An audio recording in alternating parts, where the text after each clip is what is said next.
Organizing well, there we go. Hey, wow. That was unexpected. I thought I could fill the room with my voice before, but here we are. Well, again, thank you all for making time in this evening to come out. Appreciate it. If you don't know who I am, I'm President Pro Tem of Columbus City Council, Rob Dorans. And thank you for being here at City Council. We always like to say that City Hall is the people's house, and if this is the people's house, then City Council Chambers is the people's living room.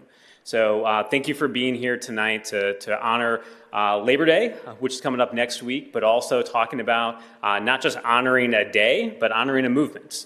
Individuals that take the time to organize themselves here in this community and across the country to make their lives better and their communities better. And it could not be more of an appropriate place to do that. Columbus, Ohio, I think many of the folks in this room know, but if not, that the AFL-CIO was founded in this very city. And it's been a long time since we've had events here in Columbus that have been revolving around Labor Day, and we felt like it was time to bring some of those events back here in Columbus, especially as a time, and if any of you were checking out the news today, maybe you saw the same thing I did, where Gallup released their annual poll on the popularity of organized labor.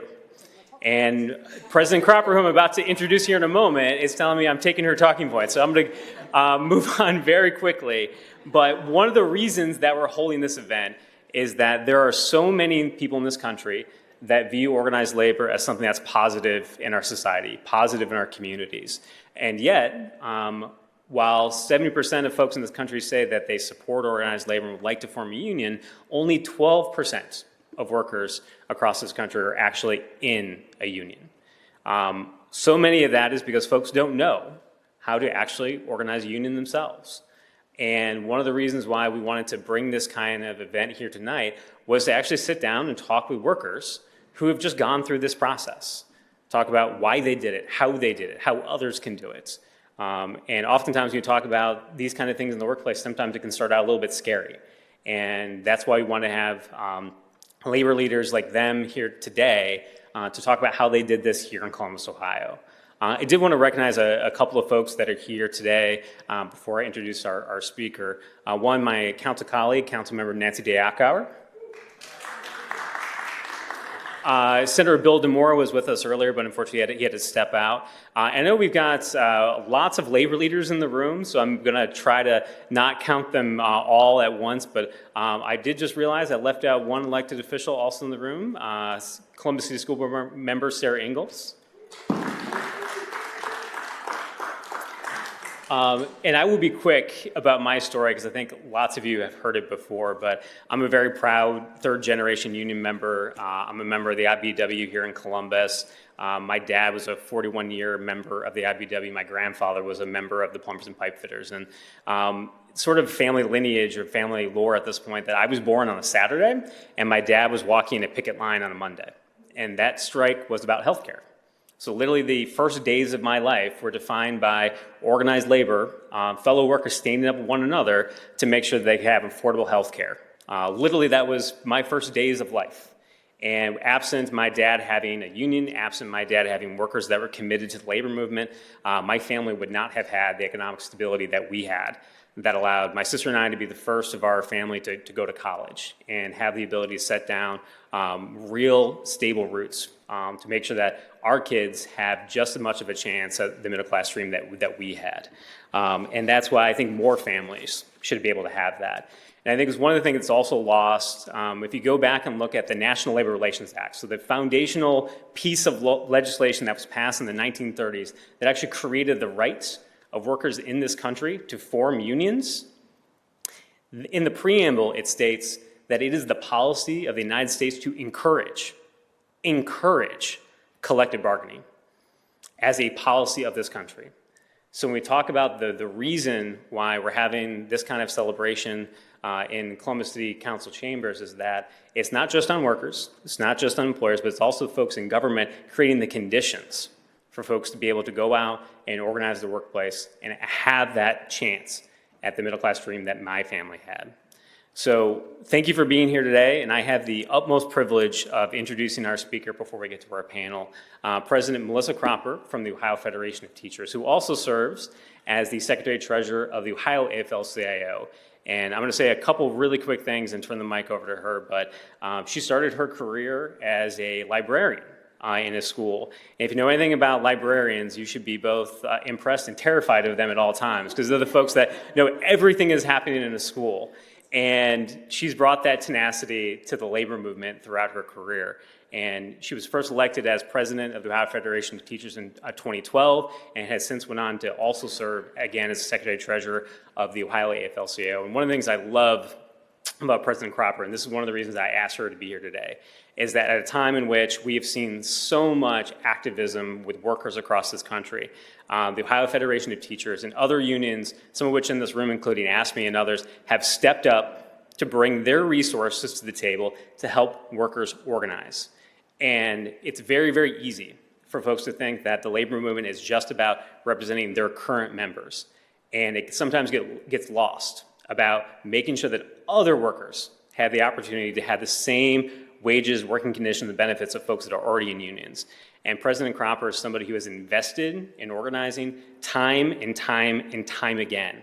And when she calls me and my phone goes off and I see her name on there, you know the old phrase, good trouble. I know that President Cropper is asking me to get involved in some good trouble. And I'm always very, very excited to see that number come up on my phone, because I know it's going to be about how do we do something for workers in this community.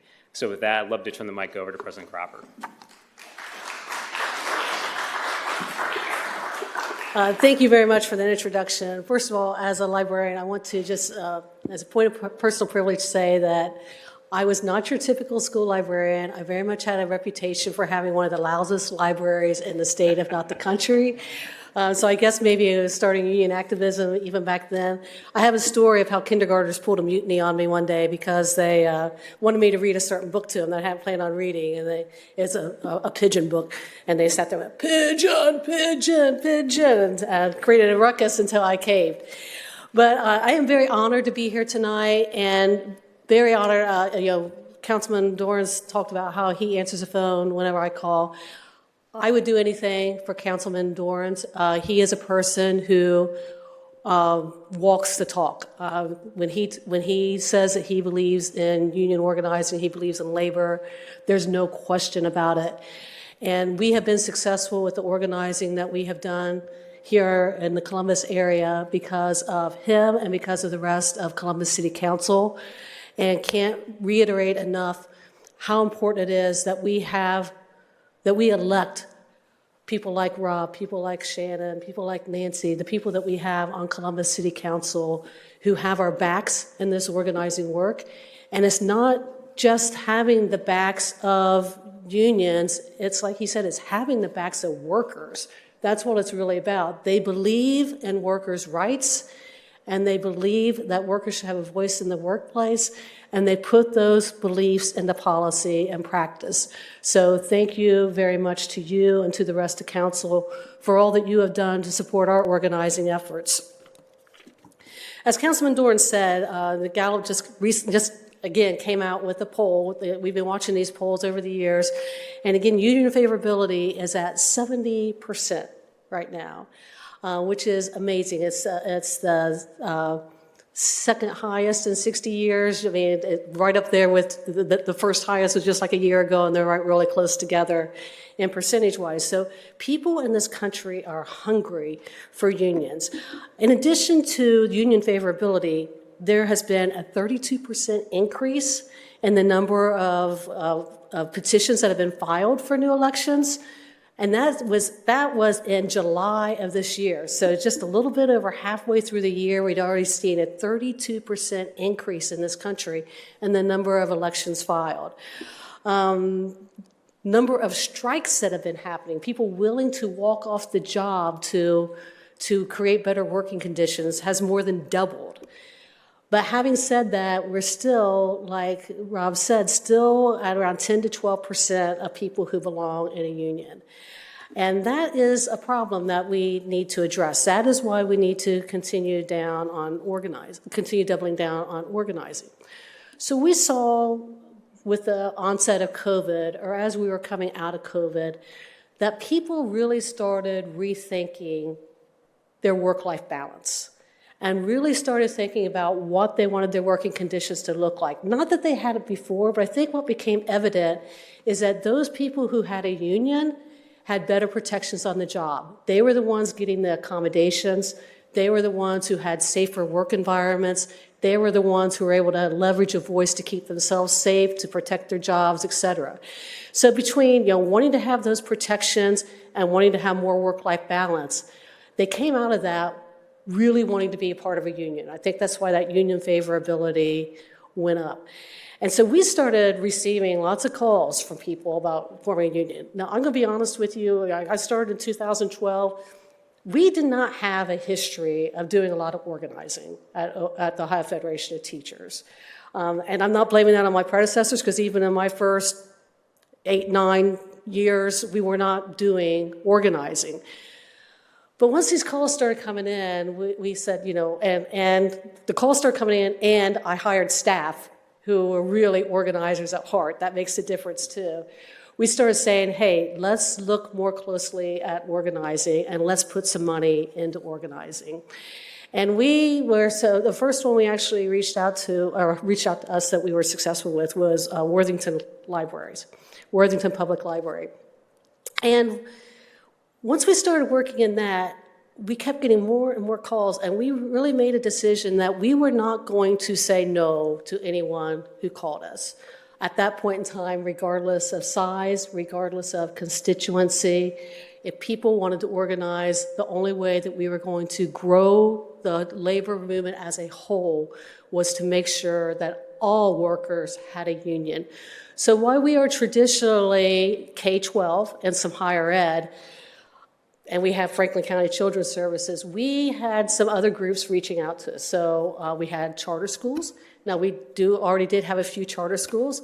I know some people kind of balk at us playing with charter schools, but again, our belief is everyone has the right to quality working conditions. And the way that we make sure that charter schools are offering a quality education is to make sure that they treat their workers right, give them the good working conditions, and either force them to provide that quality and to take care of their workers, or to shut down. And so that's our goal, is to make sure that what's being offered there is quality, and that they are supporting their workers by giving them a good quality workplace. So we've done charter schools. We have organized Equitas Health Centers, so reaching out to the social workers who deal with the LGBTQ plus community. Kaleidoscope on the youth end of that. We are now organizing all faculty at CCAD, Columbus College of Art and Design, which includes adjuncts who in the public sector do not have bargaining rights in Ohio, but in the private sector we can offer those organizing rights. And so really, again, that philosophy of leave no stone unturned. Anyone who wants to organize, we're going to try to organize. We also respect that we are not always the right fit to organize. And so if someone comes to us and we think that there's another union that is a better fit for them, we channel them to that other fit. So we work very closely with AFSCME Council 8, who's also been doing an incredible amount of organizing in Central Ohio and across the state, and very supportive of their efforts also, as well as other unions. And so I think, again, it's highly, highly important as we move into this election season that we do make a commitment to making sure that all workers have an opportunity to organize, and that we are electing people who believe in that also. I mean, I'm sure that many of you saw recently that Elon Musk did an interview with Donald Trump, and they joked about, if a person goes on strike, you just fire him, right? That is not the type of person that we need in office at any level of our government. From sitting on a school board like Sarah does, to being on council like Rob, to being a state representative, a state senator, serving in Congress, being our president. We have to make sure that we are electing people who are representing workers and who understand that in order for our economy to thrive, in order for businesses to thrive, in order for our country to thrive, we have to have workers who have a voice on the job and who have their rights protected, the right to be able to have a voice in what happens at the workplace, the right to be able to strike if they need to strike to implement what they need to do, the right to determine their working conditions. So I am honored that we have some people to be here, and I'm very excited about listening to this panel of workers who have been actively organizing, some who have already successfully completing the organizing drives, others who maybe are still in the process. And I want to add to this, organizing, winning that election is the first step. The second step, as some of these people will tell you, is getting that first contract, which is often harder than actually winning the election. So while I've been talking about organizing locals, it's also highly, highly important that we make sure that we continue to support these workers after they win that election as they're trying to get their first contract. So with that, Councilman Dorris, I'm going to turn it back over to you. Well, thank you. Thank you, President Cropper. I want to invite our panelists to come up front, and we're going to have our worker panel. Come on up.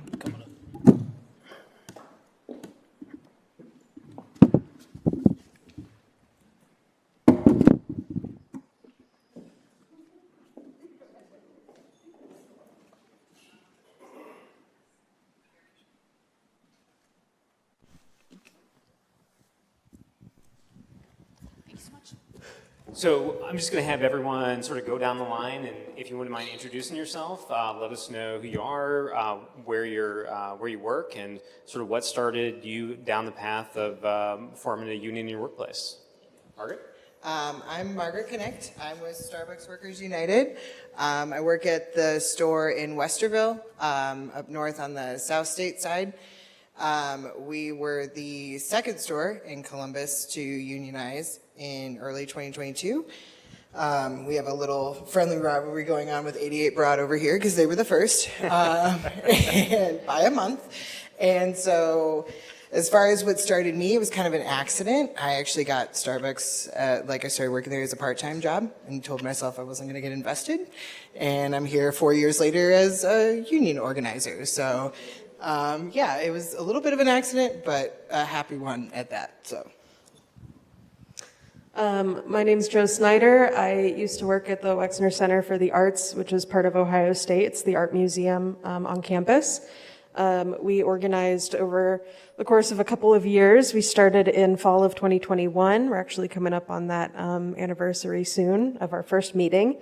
Now I work as a staff organizer for Ohio Council 8, so I work with workers all over the state. I have been involved in a lot of cultural organizing, but that's not my only organizing that I do. But yeah, I joke that I got hooked on it and I went pro. So it's funny, we also have a friendly rivalry with the Columbus Museum of Art. We consider them our sibling union, but we went public with our organizing efforts a couple of months before they did, but just due to various external factors, they actually had their election a lot sooner than we did. So they're the first certified cultural worker union in Ohio, and we are, close behind. So similar sort of friendly rivalry there. How's everyone doing? I'm Keyshawn Harper. I work at KIPP Columbus as a charter school here in Columbus. I work specifically at the high school as one of the school social workers.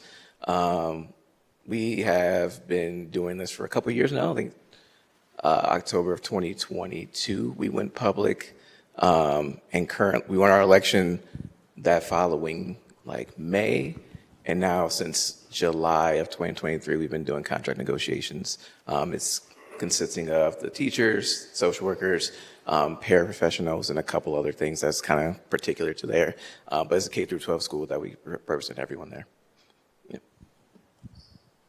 Hello, my name is Kyle Stoller. I'm a lawyer from the Franklin County Public Defender's Office. We began organizing in January of 2023.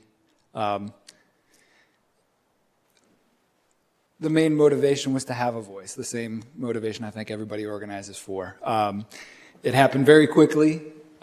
We were able to garner a lot of support amongst the lawyers. We have about 90 lawyers.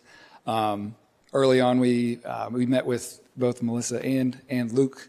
As Melissa indicated, she recommended we go with AFSCME, as you know, in solidarity. AFSCME had a contract already with the Cuyahoga County Public Defender. So we did that. We signed our cards quickly, and then things drug out from there. We were fought against pretty hard by our former director. We had to litigate a lot of things. We won, though, thankfully, and now we have been, we've just begun the process of negotiations. We've only had 2 meetings, and it's been an interesting experience. Melissa's absolutely correct. The organizing part is one thing, the negotiating part is another, but I'm optimistic that things are going to go well. It's going to take a while. That's where we're at. Thank you. You know, one of the reasons I want to have, I think, many of the folks that are up here today is that I think a lot of times when people think about union members, they think about my dad. They think about an old white guy who's going to a power plant, you know, every day. They think primarily about blue-collar jobs. And when we think about, you know, there's lots of folks, obviously, in those industries that are unionized, and we want to make sure that folks continue to be unionized in those industries. But when you think about the wave of labor activism that has happened in the last several years, many of it has happened in places that people wouldn't think about right away. And I wanted to sort of ask you all, I think all of you are certainly a representation of folks in maybe industries or careers that people may have not associated with folks being in unions in the past, and whether or not that was tough to, you know, sort of think about, hey, how do I fit in this? Is this something that I can do? How do I talk to my coworkers about this? When, again, many folks have sort of that old stereotype in their head about what a union member is or who they look like. Margaret? Yeah, I think that's actually very pertinent to Starbucks, because we actually have a joke in organizing that when you go into a new store to organize, you actually look for the young one with the tattoos and the different color hair, because it's almost like we have this whole generation of people coming up who are getting pretty, you know, fired up and radical about labor organizing, which is really wonderful to see, and it comes down a lot to education from there. But to speak to like the industries, I've been in food service for 10 plus years, and I was actually one of the skeptics at the beginning, being like, unions won't work in food service. There's too much turnover. There's too much, like, there were just too many hurdles with it. You kind of think of unions as something that somebody in a longer term position, you know, plumbers, trade workers, those sorts of things. Those are the people that you kind of expect to unionize because you have that unity. But the cool thing about food service is the unity is kind of already built in. It's a very collaborative industry. It's basically, you can only function with teamwork. And what I like to call unions is just fancy teamwork. It's just people coming together to work together and have a stronger voice. So like that was kind of already built into the structure. And yes, things like turnover and stuff can be difficult when it comes to especially organizing and getting your votes. But ultimately we've had, especially because it's such a young industry, particularly Starbucks, you have a lot of people that are coming in that are already just like fired up because they want to see those little incremental changes in society that might build to something that can work, you know, in their favor and help with things like, you know, food costs and housing costs. It all snowballs into something else. So it's kind of been nice to see it almost built in to Starbucks at this point, so. Yeah, I think it's an interesting question. There certainly were other art museums already organized when we started. For example, Philadelphia Museum of Art, pretty famously, but also, I mean, places in New York City that have been unionized since like the 80s or 90s. So, you know, there was an established sort of precedent, but I think there definitely was that feeling, and we talk a lot about what we'll call like the passion tax, right? I'm sure some of you have heard that term, especially some of our teachers and public defenders and, you know, various others. You know, the idea that you should be so lucky to have this job, right? You should feel so lucky to work in the arts, to work with the public, to present this stuff, to work in the field that you studied for some of us. I studied art history, and the fact that I was able to get a job at an art museum was pretty, you know, point of pride, right? Because so many people would ask the question, like, what are you going to do with that? Well, I was doing something with it. So, you know, I think that the question that comes up for a lot of people when you're faced with that kind of messaging, that you should just feel so lucky to have this job. The question that you start asking is like, okay, well, will my passion pay my rent? Will it buy me groceries? Will, feeling good about my job prevent me from getting sick and having subpar health care that then snowballs into mountains of debt? All of those questions start coming up. We also, at the Wexner Center for the Arts, we had an exhibition of artwork in early 2020, sort of pre-COVID shutdown, of the artist LaToya Ruby Frazier, who famously documented the Flint water crisis, along with various other sort of social justice moments throughout history, including the Lordstown shutdown. And so we had art in our galleries about, union members. We had interviews with union members, like printed out and put on the walls for people to look at as like an important, document of this sort of human endeavor.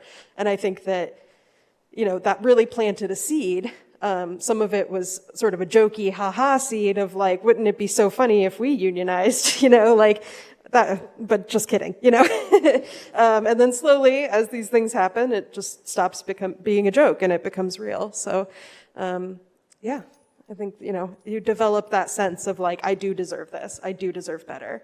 It just takes some practice to start thinking that way.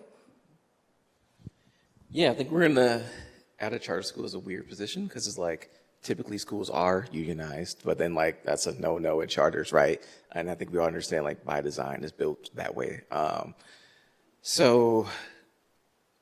Initially, like when I first came to KIPP, I had a conversation with someone that like, they always said like, hey, we have the power to do this, but like when the time comes, we'll know. And what ended up happening was, long story short, there was a significant change in PTO. And it just happened. You come to school, the first day of school, HR came, took away rollover days, took away a whole bunch of other things, and it got people upset. What I know in the past was people were talking about unionizing, but like, because we're such a big school, we have K through 12, different buildings, it just never took off. But because of that issue and how much it affected everyone, I think at that point, everyone was able to see that. And then luckily at the time, we just had a group of people that we talked to each other from the different schools. And like just that communication, we were hearing like, oh, like people feel this way here. This is going on here. Like, and over time, realizing that we all have the same issues. And despite the fact that like, yeah, typically charter schools aren't unionized, but like that doesn't mean we shouldn't try.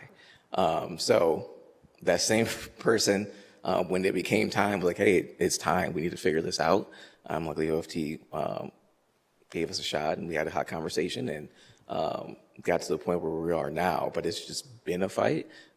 Some of their tactics are saying like, the reason why we don't do things typically, as in like, unions, is like, because we're not a typical school. But then what we've been trying to preach and we've been trying to show, and like, is that like you said earlier, is like, we're all with the same mission, right? We're doing this not because we're just trying to be selfish or whatnot, but like we're trying to do what's best for kids, and really driving home that message. But yeah, it's been a fight for sure. There's a lot of craziness that happened in between, but for me, I think I never really came into this thinking I was gonna do this at all. But what impacted me most was just the teachers, and like, having teachers cry in your office about just some of the things going on. And it was like, for me at that point, it was just bigger than myself. So I was just like, all right, we're gonna do this. This is gonna be the fight and see how it goes. But yeah. I love listening to these stories. It gets me pumped up. But for us, my family's the same as Rob's. I'm a third generation union person. My parents retired from factories. My grandpa retired from a factory. So it's in my blood as well. And when I told my parents about, hey, we're forming a union, it was unusual to them. They're supportive, of course, but they're like, hey, you're a lawyer. That doesn't make much sense, right? They're not. Internally, we were vaguely, when I say we, my colleagues, we were vaguely aware that other public defenders' offices had unionized across the country.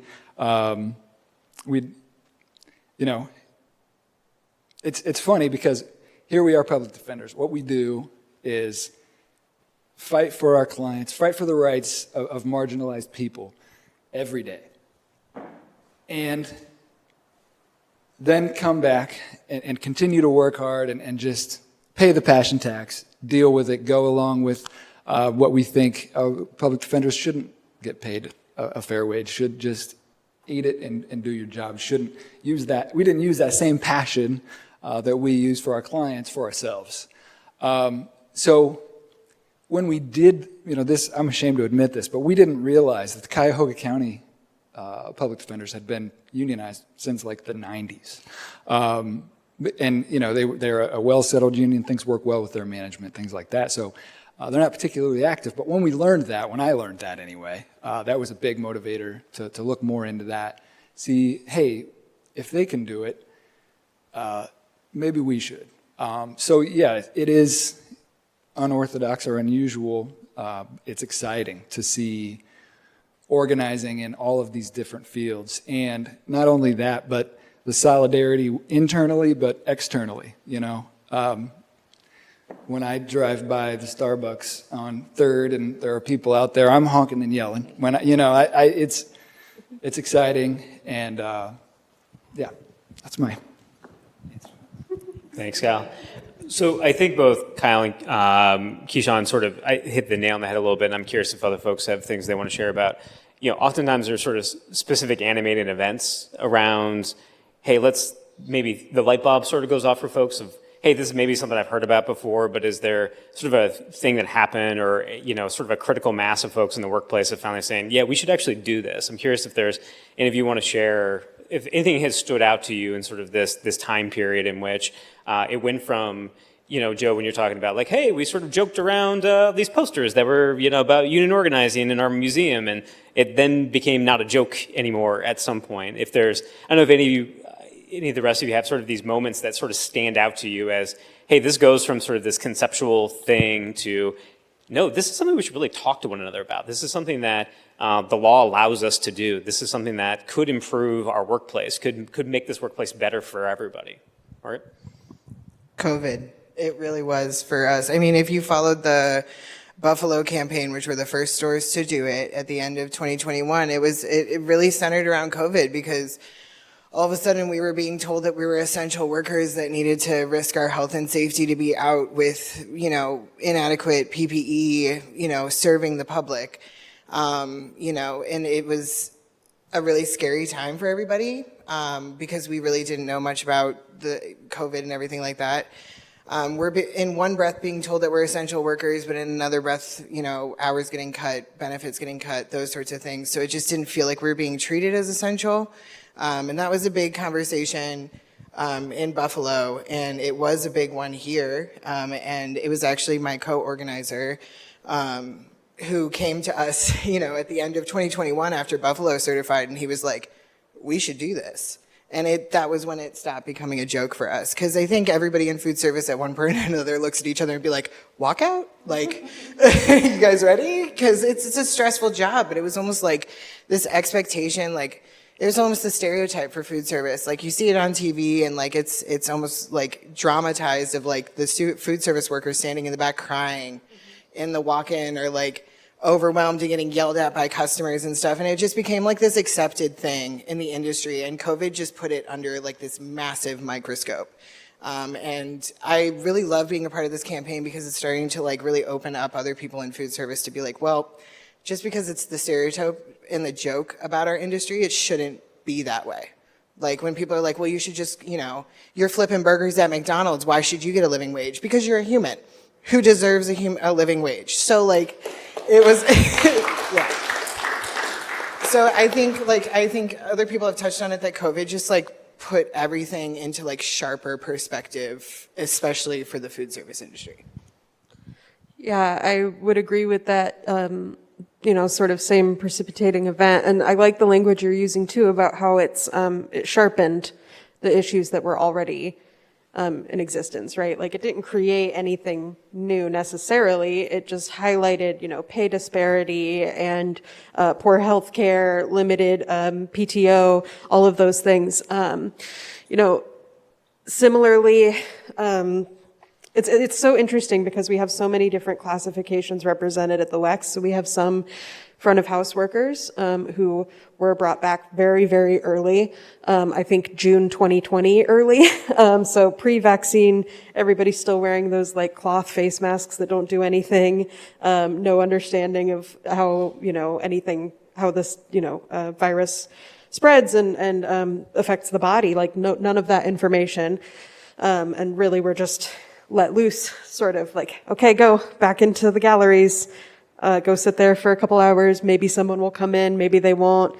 Maybe they'll yell at you if you ask them to put a mask on. Maybe they won't. Like it's, while some of us, myself included, for quite a while, were able to work from home. So there was even that disparity, among our workforce, where some people could work from home and some people couldn't. We also experienced, like I think a lot of sectors did, layoffs and furloughs and reduced hours and all of that. The WEX laid off, I believe, 6 positions in the fall of 2020, which doesn't sound like a lot, maybe, but that's about 10% of the full-time workforce at the WEX. And they were,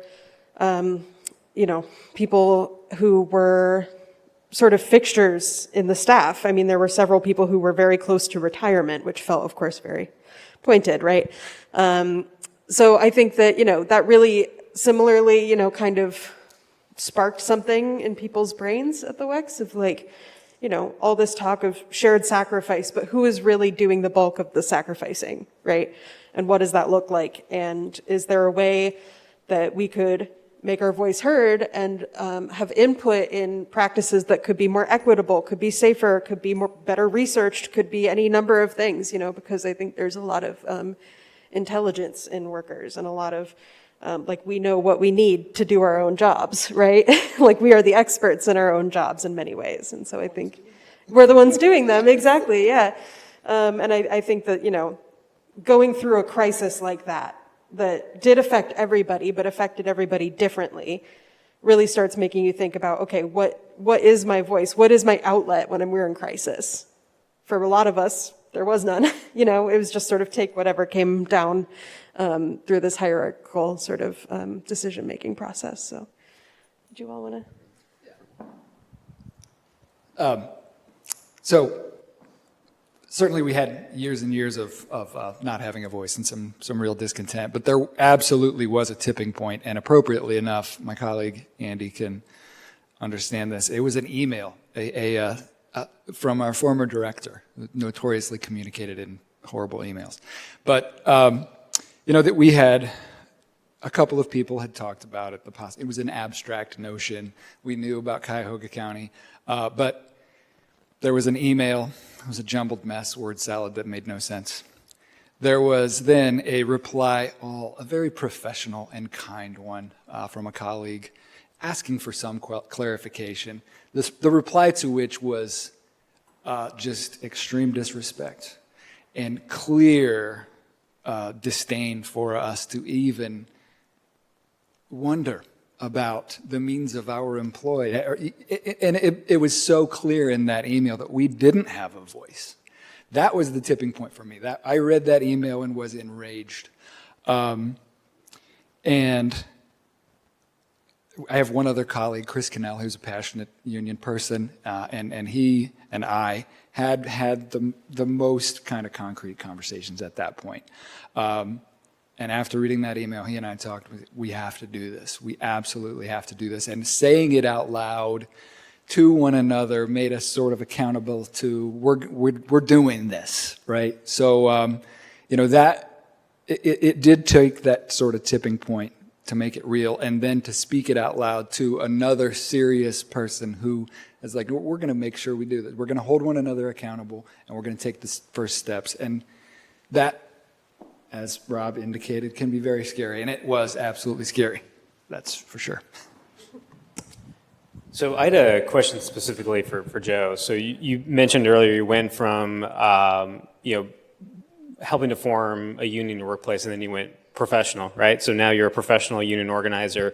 with AFSCME Council here in Columbus, helping to educate other workers about how they can do this in their workplace. And I'm just curious for you, like what lessons from the WEX have you taken into this next career to help empower other folks in the workplace? What stands out to you from your experience as someone who went through this firsthand and now is helping to, again, give the tools to other workers to be able to do this in their workplace?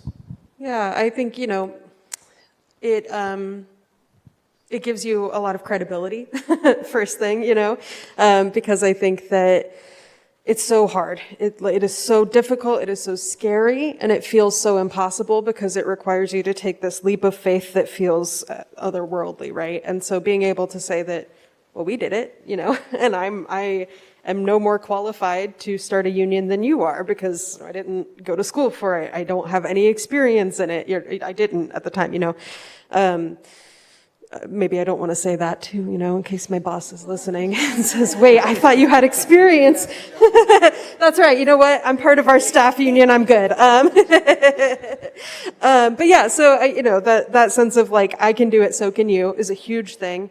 Also just knowing like what it actually takes. I think that on paper, you can throw out abstract numbers. Like you want to get to 70% support before you drop cards. Okay. Like what is that? What does 70% support mean? Like, could you just like sitting in this room gauge if there's 70% support right here in this room right now, right? Like it takes some digging and some hard conversations that I think a lot of us are sort of trained not to have, right? You are trained not to talk about your pay. You are trained not to talk about problems you might be having at work. Anybody having any kind of problem with like unfair discipline or anything like that is just treated as like, oh, well, they're a bad worker, so it's their fault. It's that kind of thing. It's so difficult, I think, for people to imagine that it could be better, right? So that is absolutely, crucial.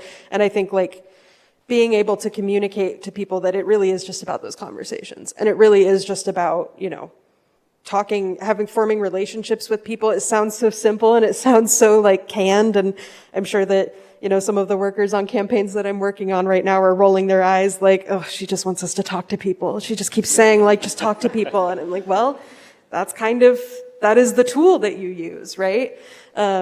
And I'm not just saying that because I'm an organizer, these are very much my experiences and my views, and that is really the only way to do it, is to talk to people and really have those conversations and listen to them. People just want to be heard more than anything else. Thank you. I was curious if any of the rest of you, if someone came up to you right now and said, hey, I know you're involved in this organizing drive. We're thinking about doing this in my workplace. What's the biggest piece of advice that you would give them based upon your experience? Yeah, you seem like. Yeah. I mean, it's like what Joe said, like communication is key, right? Like there's a lot of things that like, what ended up happening for us is like, as the more we communicated, the more we realized what was going on. And the more we realized like, oh crap, we really definitely need to be doing this, right? Because people are so conditioned to keep things to themselves. Okay, maybe everyone else is having the same treatment. One thing that came out was talking about maternity leave. The year before we organized, we had a bunch of teachers go out on maternity leave. The next year we had a couple and a few, but then we realized that like not everyone's leave was like the same or like being utilized the same, or like the policy wasn't being implemented in the same way. But people wouldn't know about that because they wouldn't talk to each other.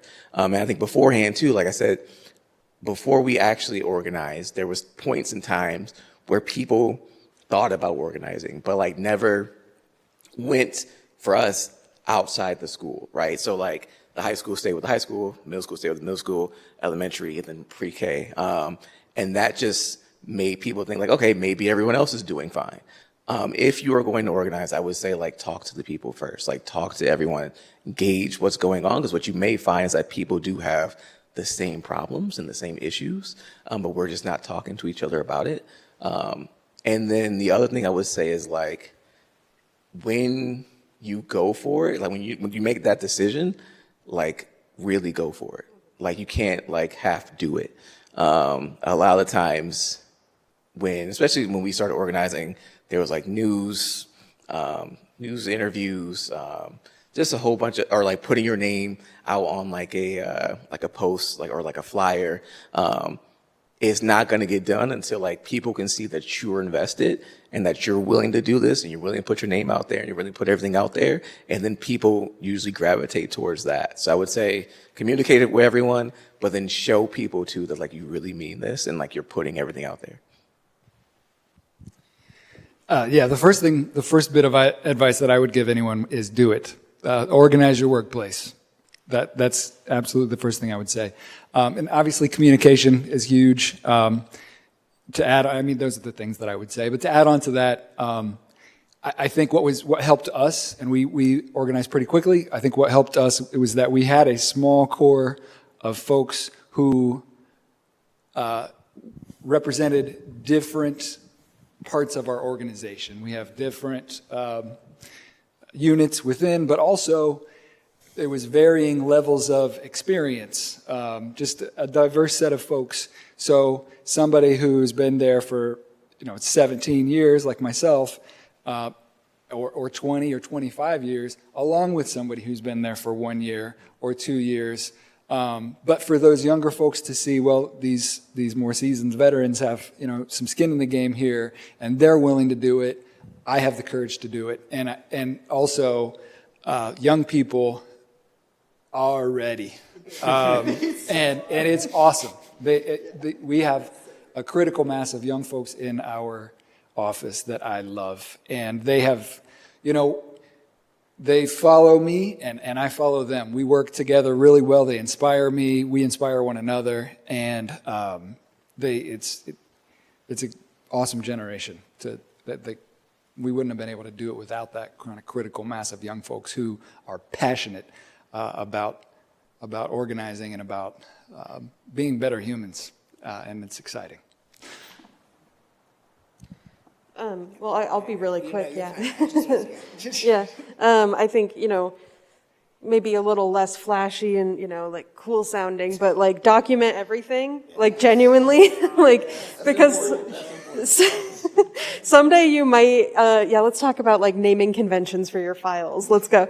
No, but I think that, someday you might get asked to sit on a panel and you're thinking, oh, when was that? Like, what year was that even? Like, I just, luckily at the WEX, there's somebody who has like the most, genuinely almost photographic memory. And that's such a blessing to have that, from somebody who can pull out these names and dates and, oh yeah, we had this conversation with this person and this member of the public reached out to support us, That's a great resource that you will not always have. I think, document all the things, however you need to organize everything. It could be a big file folder. It could just be like a Google Drive, something like genuinely just, take notes at meetings, take pictures of everything, just genuinely, hold on to that because it's something really cool and really important that you might want to look back on later. I'll piggyback off of that. It's cool and important, but also we had a very aggressive union busting campaign, so it also is a lot of protection. So, yeah, so that's definitely important. This actually, the people approaching us actually happens a lot in our campaign because, I don't know if you guys know this, but there's a lot of Starbucks in Columbus. I actually think we have the highest concentration in the state.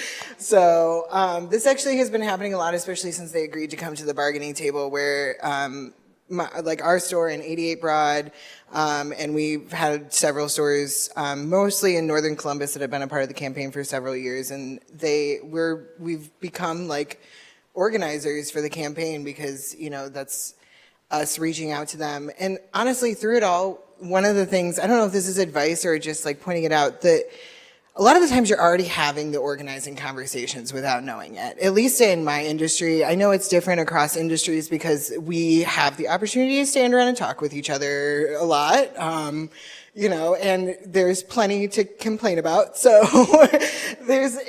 it's already kind of built in when you're like just talking to your coworkers and you're talking like airing grievances, talking about things like PTO and maternity leaves and hours and all of those things. It's really, you're already having those conversations. It just comes down to how do you direct them in the right way.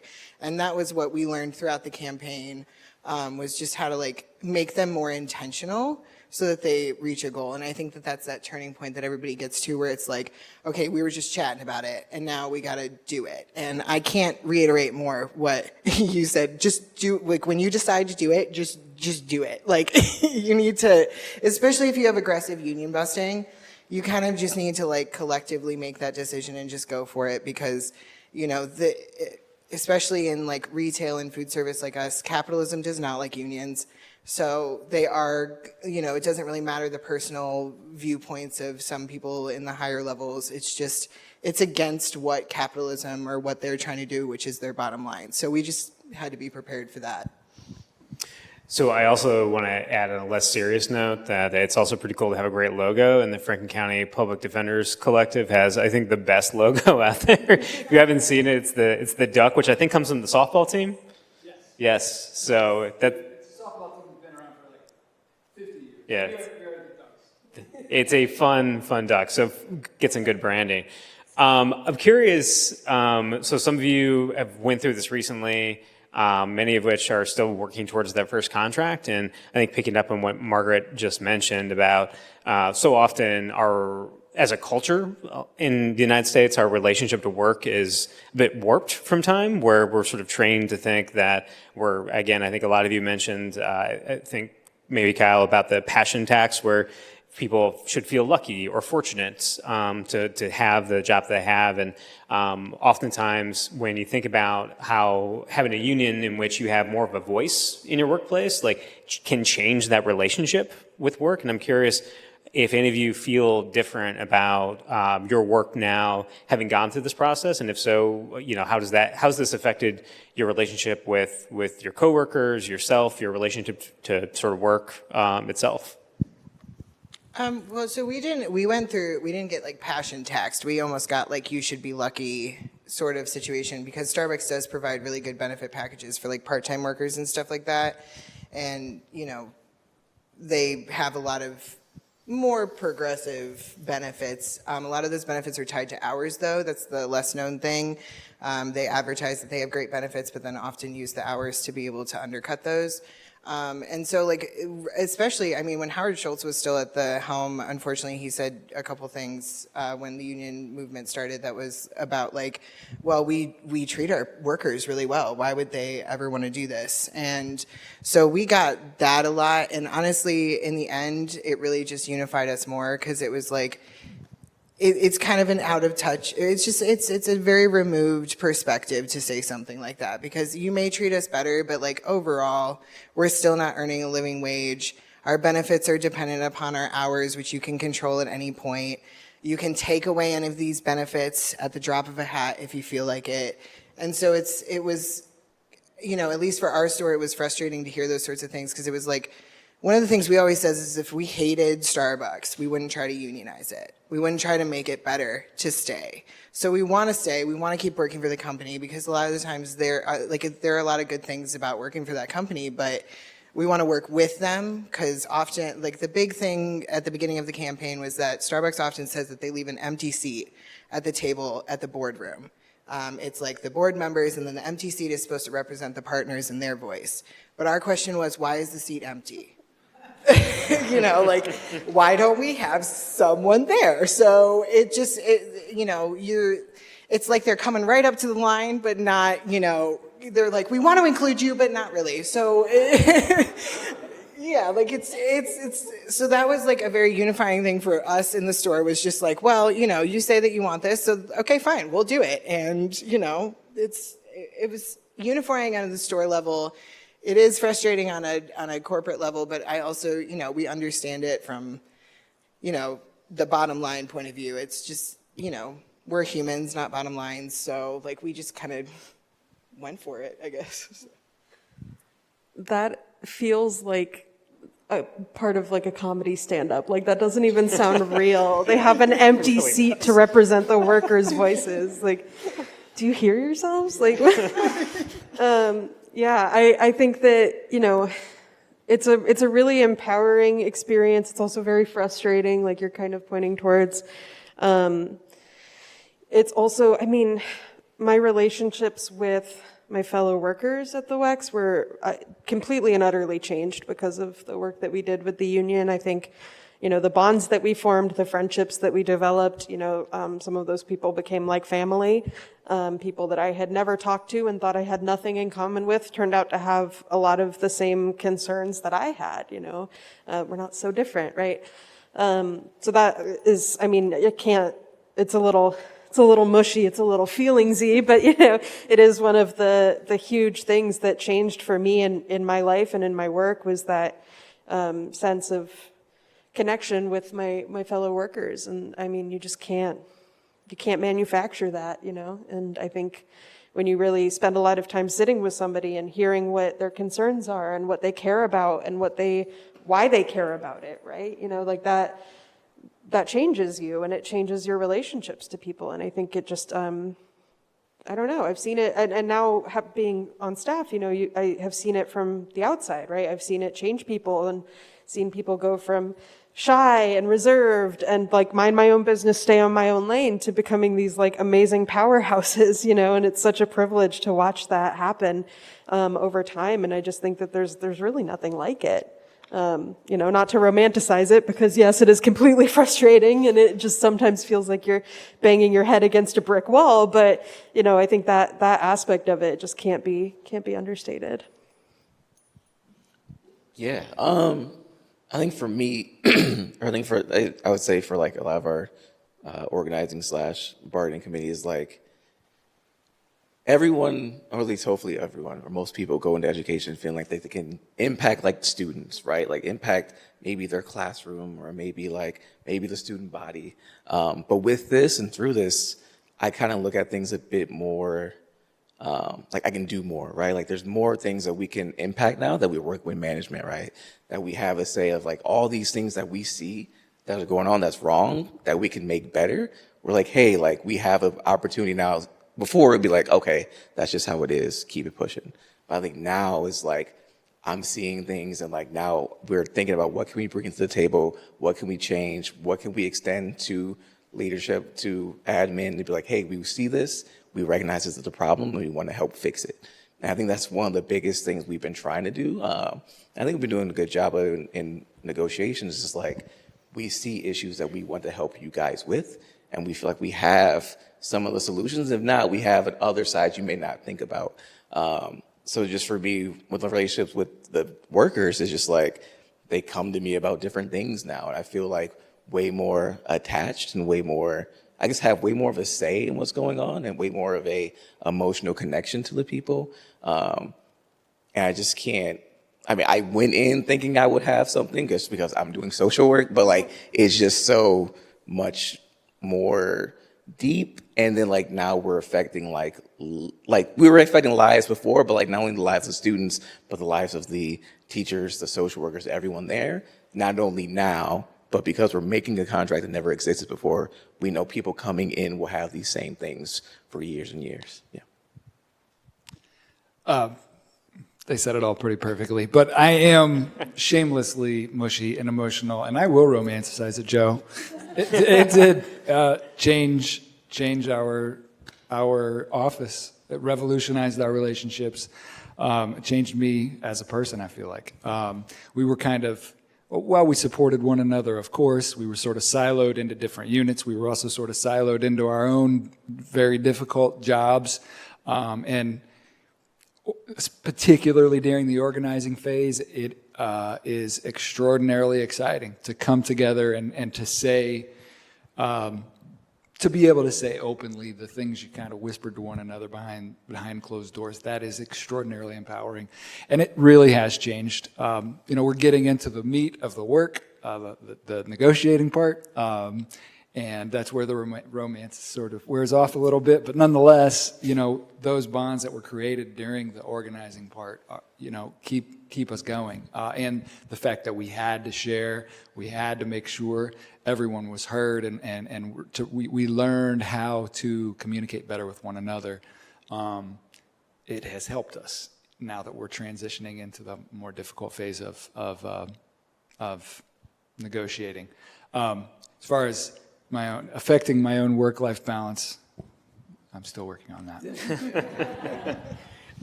I think it's so interesting because oftentimes you'll hear employers say, we're a family, so everyone needs to sort of sacrifice for the bottom line. And I think one through line, you all created conditions to create a family of workers that wasn't about sacrificing for the bottom line. It was about supporting one another and supporting families. And I think that's really something to uphold. That when I talk to folks that go through these kinds of drives, this is oftentimes you hear a version of this, and it's really beautiful to hear from all of you that you had that sort of experience where you learn so much more about and are so much more connected to the folks that you go to work with every day because of the experience. So thanks for sharing that. Last thing I want to ask all of you, I think all of you to some degree have been part of a somewhat public-facing organizing drive to some degree. Typically, when we think about what that means is that I think, Kyle, you mentioned earlier about, driving by one of the Starbucks downtown and making sure you're honking when they're outside. And I think, there's that, again, sort of stereotypical thing that I love doing that myself. But what would you tell, community members, elected officials, other people that ways that if you hear about an organizing drive, you hear about folks that are working through a contract, things that you would suggest that they do to support those efforts to help to make a difference? Yeah, ours has been a little bit public, hasn't it? Yes. Just a little. For our campaign particularly, a lot of it comes down to public shows of support, especially because we do serve the public. It makes a difference to Starbucks to know that the public is supporting unionized stores. So, going to unionized stores, which I know it's kind of hard to tell nowadays because they're popping up everywhere and we don't exactly fly a banner. But if you find out that you're in a unionized store, we always encourage you to maybe change your name on the drink to Union Strong, just those little things. If you hear of an event, just showing up, if it's a leafleting event, if it's we call them sip-ins, it's the same thing as a sit-in. We're just playing with the wordage a little bit, which is just a community outreach program where you come in and you chat with the union members. If you ever hear about those, just showing up is a huge thing for our campaign because it shows the community support and it really strengthens our movement and our voice for them to know that the people that they're serving also support us, not just the workers. Yeah, I think, maybe you experience this too, because we have sort of public-facing experiences there. We had people asking us, should we boycott? Did you get that? People would say, should I not go to the WEX? When we were talking about unionizing. And it was no, you should still go. You should still go and support unless someone is actively calling for some kind of boycott or something like that. For the most part, management will hit that line so hard that a union's going to destroy our bottom line, right? And so the last thing you want is for somebody to just stop coming and supporting because they think that that's what the workers want. It's usually not, unless that again is the specific ask. I think, responding on social media, commenting, liking, sharing, whatever. If there's petitions, we had a couple of petitions at the WEX, and I don't know if, the higher ups at Ohio State read the entries, but I did, as a worker. I read all of those. I know, all of the people who signed those and wrote messages of support, including artists, including, people, public officials, anybody who signed that, I know, and that was hugely, helpful because the management or whoever will try to make you feel alone, right? Will try to make you feel like you are being unreasonable, like you are trying to stab them in the back, or that you are creating this contentious relationship. And so flooding it with that positivity and support and knowing that, people do understand what it is that you're actually trying to do, which is grow and strengthen and support, that makes a huge difference because morale can get pretty low when you're being told that you're, scum of the earth for doing this, you know what I mean? So yeah, and I think honestly, find out what the specific needs are for each campaign because it's going to look different depending on the kind of workplace, the needs at an art museum are going to be different than the needs at a Starbucks versus a school. All of those things are, those workers might have different needs for their campaigns. So actually find out what that is before you just jump in with both feet. But support is appreciated. It makes a big difference. Yeah, I mean, there's not much to add other than that. I mean, the tension is key, right? They want this stuff to go away. They want people to like forget about it. They want people to forget about that there's an issue. But just if you see something, repost it. If there is like a thing to sign it. If you're, a public official or whatever, like blow it up, show it, like show that this is going on, and not be afraid of saying like, hey, this is what they're doing. This is their fight. Help support that, and I think that goes a long way. I don't have anything to add other than be warned that on social media, I do that all the time. The algorithm figures out quickly that you are a hardcore socialist that wants to fight for the rights of workers. So that's all my social media feed is. Well, I think to summarize, if nothing else, I think one thing when you hear from workers like this is to ask them, what do they need? Don't decide for folks what they need, ask them and do that. That's the way that folks can, I think, everyone sort of spoke to be supportive. I did just want to open it up and see if anyone had anything closing that they want to say either about their experience or talk about what they're feeling like's going on here in Central Ohio and sort of across the country as, both President Cropper and I talked about unions being incredibly popular, but at the same time, we see the percentage of folks in unions not matching that amount of folks that are in them. So I don't know if anyone from the panel wants to opine about that or any thoughts before we close it out tonight? I mean, I'll just say that Columbus is hot right now, at least in our campaign. We've doubled, at least, I think, in the size in like the past year, which is pretty crazy. Honestly, the biggest thing I can encourage anybody to do is just talk about unions, like demystify them. Because I think that is one of the biggest things that's standing in the way when we talk about the 70% versus the people that are actually doing it, is it's just this very mysterious thing to some people. There's negative stereotypes around it, and it just comes down to like demystifying it, because it's really, at the end of the day, it's not really that complicated. Like I said, it's just teamwork. It's, coming together. Like that's basically all it is. And I think it's sometimes intentional to make it seem way more complicated than it is. So that would be my thing. Just talk about unions. Even if you're not planning on starting one, just talk about them. I think if people are thinking about unionizing, I think that was the question, you can call me. Or any number of organizers across the state, depending on your sector and, all of that. But, we are out here, you are not alone. You're not the first person to ever think of unionizing. Other people have done it. There are best practices. There are hot tips. There are other unions that you can connect with. It's about solidarity and it's about that connection. So I think reach out, honestly. There's no harm in talking to a union even. Like talk to your coworkers first, absolutely. But I think taking that step and actually reaching out to a union to start making it real can feel really intimidating for people, but you might as well. Like it's not gonna, if it doesn't work, that's okay. Maybe there's another time to do it, but you might as well take that first step because you never know. Yeah, I mean, pretty much the same thing they said. Like, the one thing is, like, if you have that, like, aching in your pit of your stomach, if you feel like this is wrong or whatever the situation in your school is or wherever it is wrong, and you feel super afraid of doing it, that means you probably need to be the one doing it, right? Because everyone else may be having that feeling, and it's, that number, 70%, feel that way, but then, like, when it comes to actually taking that step, it gets smaller and smaller. So take that leap. Maybe you don't have to do it by yourself, but like you said, talk to somebody. If you have that gut feeling, listen to it and take that leap. I just want to say thanks, Rob, for inviting us. Thanks for recognizing that labor is important. I also want to say thanks to Luke Ward, our awesome organizer. Thanks. And to Steve. Stop shaking your head, Luke. As I look right here, and Sarah, started, we had some conversations before I even reached out to unions.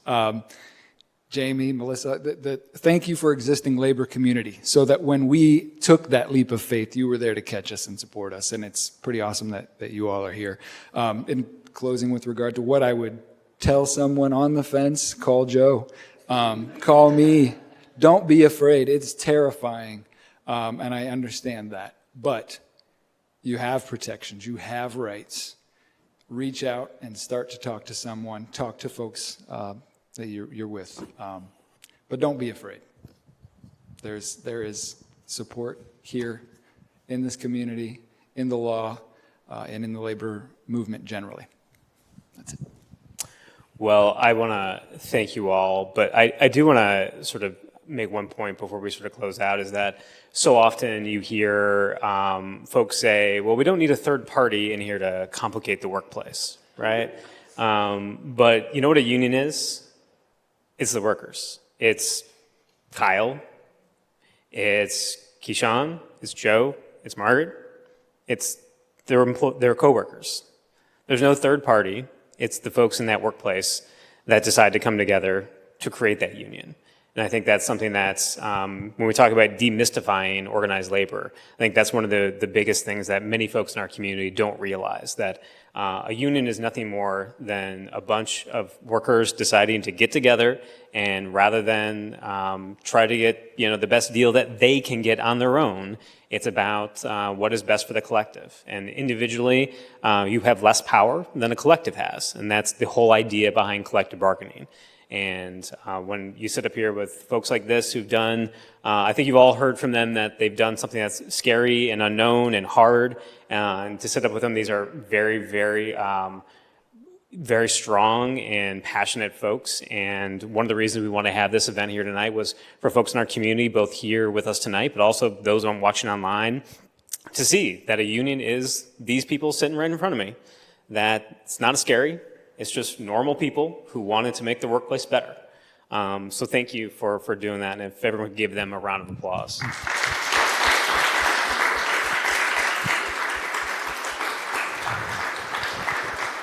Again, I want to thank everyone who came out here tonight, either in person or virtually, to watch this. I hope we all learned something, and I know I did. And want to, again, thank so many labor leaders that are here, and for not only what they do every single day to help represent their members right now, but to represent workers in the future. And I think you look across this room, not only folks that are up here, but we've got people in this room from the Columbus Education Association that just organize substitute teachers here in Columbus, right? We have public sector workers here that every single day go to work to keep our city literally running, that absent them, we would not have the city services we have, not only in Columbus, but across this county and across this country. And to ensure that those folks have the ability to organize to make sure that they're well paid and treated fairly in the workplace, we would not have the city services that we have.